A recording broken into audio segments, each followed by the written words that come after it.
There are two primary ways of communicating with beings of higher consciousness. One is through astral projection, where you leave your physical body and communicate to them in person. As much as I'd love to break into astral travel right now, we have to save that for later. The other method involves having a being come to Earth and communicate through a trained person, and this is called channeling.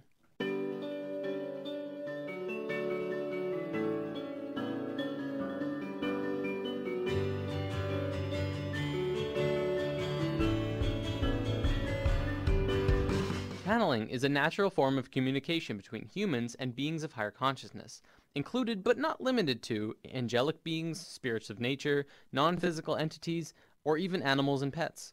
In a sense, it's basically when a human will turn him or herself into kinda like a phone for beings of higher consciousness and people to communicate.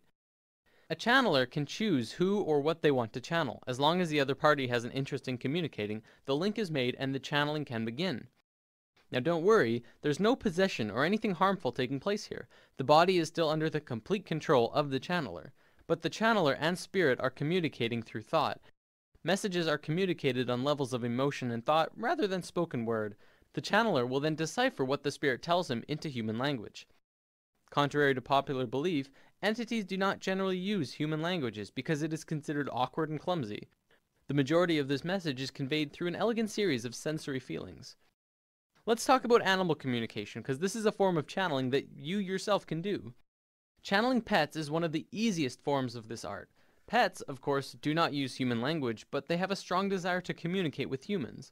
A small disclaimer, if you're planning on trying this, it's also helpful to charge your third eye chakra, as we talked about in Lesson 2. It will assist with your mental connection to them. You'll want to practice on a family pet before taking a leap to anything else. A cat or dog who is familiar with you is the best choice to begin. Cats are a tad more difficult because they tend to pick and choose what they want to listen to. A family dog can be easier as they are pack animals and will be more apt to tune in to the leader of the pack, which is you. So let's go over some of the basic steps to do this. Start by taking your dog into a quiet room. Sit on the floor next to him, or if he's allowed on the couch or bed, have him sit next to you. Pet him in his favorite spot until he's settled in. Then start talking quietly to him in a loving tone. Find one short sentence or word and use it over and over. You could say, hey there sweetie, or okay buddy. Let's just call this your key phrase. When you've gone over your key phrase 10 times or so, close your eyes and be silent. Stop petting him and begin to form a picture in your mind of what you want him to know. You may have to practice visualizations if you haven't ever done this before. After the picture is formed and clear, float the image out of your forehead where your third eye is located and into your dog's head directly between the eyes. Once you've done this, speak the key phrase again one more time and float the image again into his head. Keep doing this until he either leaves to get up or puts his head on your lap. If he leaves, follow him and do it again. If you begin to get a reaction from him, like putting his head in your lap or something else, congratulations, you've just communicated with your dog. Cats are a bit more stubborn, so it'll depend on the cat you're trying to communicate with. The image you're visualizing to him may have to be their favorite cat treat or something that they really like. If they're especially loving snuggle cats, then that's all the better. Use the same directions with the dog though, and who knows, you could be talking with them in no time. If you have smaller animals like avians and reptiles, you have to remember that the animal has a smaller brain. The reception of pictures is apt to be slower and take longer. Remember, practice and patience is crucial to learning to do this. You'll probably start with minimal results, but if you're persistent, you will not only master the family pet chat, but other animals around you, like your friends' pets or pets in the car barking at you as you walk by, and so on. One big question that everyone has around now, well, do they talk back? Yeah, they do. I communicate with my cat Toonie, and he always tells me what he wants, whether it's food, water, or to go outside. I've actually read that horses are really good at communication as well. In an article I'll be posting in the comments of this video, a woman said that one time she had a horse specifically ask for a green apple, not a red one. Had to be green. Of course, she immediately got one and gave it to her, and they started communicating more. I know what you're probably thinking. Well, don't I have to be psychic to do this? Well, yes, but everyone is psychic, but most people don't really realize it. There's a gland in the brain called the pineal gland, which scientists have actually labeled the psychic gland. Through charging your third eye chakra, you begin to activate the pineal gland, and your psychic connection can begin. Just remember to release the concept that you'll hear words, and allow yourself to feel into your animal friend.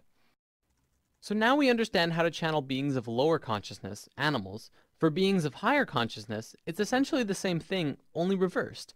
In this scenario, we are like the animal, and we are communicating with beings who know and understand far more than we do. There are a plethora of channelings on the web that you can find. Some are really helpful, enlightening, and perceptive, and others are, well, not. It's important that when you're listening to or reading channelings, that you use discernment with what you're listening to. For the most part, you have no idea who or what is being channeled, and the only way you can really truly tell is through listening to what they are saying and finding truth in their words. If what is being said feels right, then go with that flow. If it does not, then you don't have to subject yourself to it. The final decision will have to come from you, though. Everyone channels differently as well. Sometimes channelings are quite boring, as the channeler will just lay down and connect internally and just let the information fly. Other times, the connection between the beings is stronger, and they'll walk around the room and talk and be quite lively. Then there's people like this. As has been often said, you are shifting your frequencies from one reality level to another, and this is so. But you are always shifting. You are shifting now. It is a natural thing that you do. You don't have to wait to shift. You've been shifting. You've been shifting all your lives. This is the way motion is created. This is what happens when you create the illusion of movement. The only way to create the illusion of movement is to actually shift from parallel reality to parallel reality that's slightly different than the reality you were in before. So you're shifting now, you're shifting now, you're shifting now, you're shifting now, you're shifting now. Through constantly shifting parallel realities. The idea is that you don't notice this so much because each new reality you shift to is very similar to the one you were existing in before. The idea of noticing the change is to create there to be a bigger difference between the parallel reality you shift to and the one that you were in before. That's when you know you're shifting. That's when you reveal to yourselves that you're always constantly shifting, and that learning to shift is not something you have to do. You do it automatically. You do it by your own second nature. It is natural to you to shift. This is the nature of how reality works. This is the nature of how change exists. So the question is not, can you shift? The question is, what will you shift to? And how different will you allow the shift to be based on your definitions and your belief systems of what you believe is possible for you. And this is why it is of paramount importance, as has been said this day, for you to really focus on the idea of the frequency, the vibrational frequency, the state of being that you prefer your reality to be, and thus then understand, based on what we have just said, about shifting to parallel Earth realities, that when you change the vibration of your being, it's not that you change the world. It's that you take yourself, you shift yourself to a parallel Earth already existing on the vibratory level you have created within yourself. Now, I gotta admit, that's actually pretty cool. And regardless of the excitement in the way he channels, the information is usually really good. For those who are trying to channel entities on your own, I ask that you use caution when proceeding forward, but also have fun. There is a possibility that you encounter a negative entity who may try and trick you or steer you off course. For the most part, even the bad entities will act as good ones, because humans generally fall for it. I don't want to scare anyone away from this, though. The universe is full of amazing, positive beings of light who are here to help us in our time of need. If you connect with a being that just fills you up with love and light inside, then feel free to establish a conscious connection and communicate with this being. Sirians and Pleiadians especially are known for being very loving and helpful.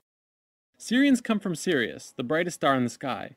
The Pleiadians come from the Pleiades, which is a cluster of stars through the constellation of Taurus.